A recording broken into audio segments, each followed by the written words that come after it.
Circulatory System, Lesson 4.2, the electrical pathways of the heart. So this is going to be a super short lesson just because all you basically need to know is what the different parts are and the diagrams.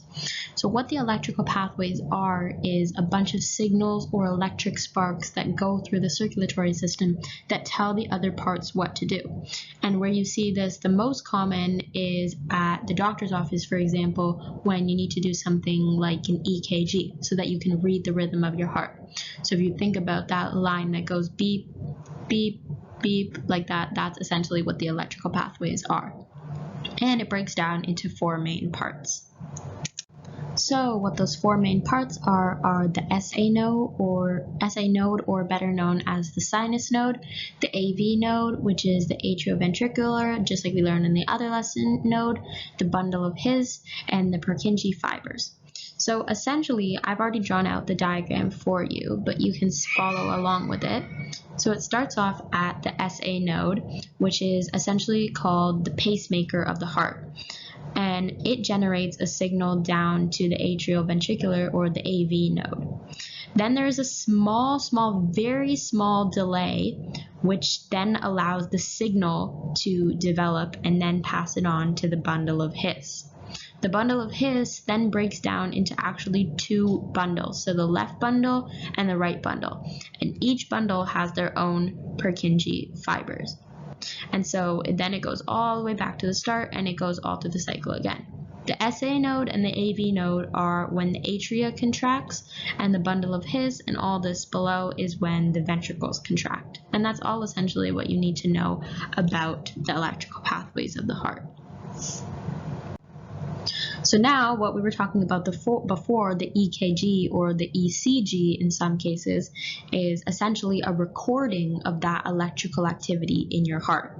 And what doctors and professionals use it for is to detect abnormalities in your rhythm. So let's say that something goes wrong in one of the SA nodes, or how something is contracting or something like that, they would be able to pick it up on the EKG or the ECG. So for example, like if you flatline, definitely they're going to be able to pick that up. Or if you have an abnormal rhythm, they're going to be able to pick that up.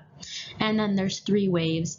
You don't really need to know that much detail about them, but I'll just let you know for the fun of it. So then there's the P wave, which looks at the contraction of the atria, the Q, R, and the S waves, which look at the contraction of the ventricles, and then the T wave, which is the relaxation of the ventricles. And all that is followed by little marks or waves. Now, this is not really anything to do with the electrical pathways of the heart, but it is to do with the circulatory system, and it is something that we should definitely know. So it's open versus closed systems. So this is sort of how the blood and the circulatory system is in different organisms. So we have open and closed.